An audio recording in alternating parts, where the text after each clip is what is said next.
نانی جان عقلمند لیکن ڈرامائی دادی جنید پر سب کچھ پرفیکٹ چاہیے۔ فاطمہ ذہین پوتی آئیڈیاز کی ماسٹر۔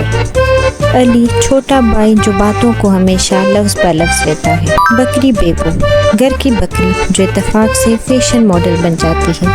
نانی جان چائے کا کپ اٹھائے، عید آ رہی ہے، ہر چیز چمکنی چاہیے، کپڑے، گھر اور ہماری بکری بھی۔ فاطمہ حیرت سے، بکری بھی؟ علی معصومیت سے، تو کیا اسے بھی نہلا کر شیمپو لگائیں؟ پھر شروع ہوتی ہے سیلون کی تیاری۔ فاطمہ کرسی، آئینہ، برش اور ربن لگاتی ہے۔ علی ٹول باکس لے آتا ہے جس میں ٹوتھ پیسٹ، جوتے کی پالش اور برتن دھونے والا اسپنج بھی ہوتا ہے۔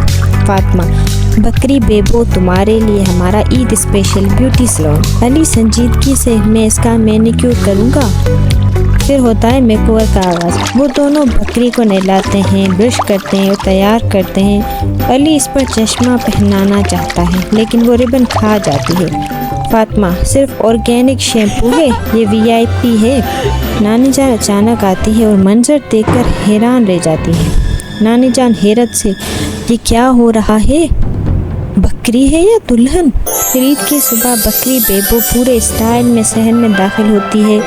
کانوں پر ربن، آنکھوں پر چشمہ، سینگوں پر گلیٹر، سب حیران رہ جاتے ہیں۔ یہ بکری ہے یا مس یونیورس؟ علی فخر سے، یہ ہماری فیشن ماڈل ہے۔ نانی جان مسکراہٹ دباتے ہوئے، بس قربانی سے پہلے فوٹو شوٹ کر لو۔ سب بکری کے ساتھ تصاویر کھینچواتے ہیں۔ فاطمہ آہستہ سے، اگلی عید پر ہم بکرا اسپا اینڈ کیفے لانچ کریں گے۔ نانی جان ہنستے ہوئے، بس مجھے پہلے سے اپائنٹمنٹ چاہیے۔ کہانی کا سبق، عید صرف صفائی یا تیاری کا نام نہیں، یہ ہنسی خوشی، یادیں بنانے اور تھوڑی سی بکواس کا بھی تہوار ہے، چاہے اس میں گلیٹر والی بکری ہی کیوں نہ ہو۔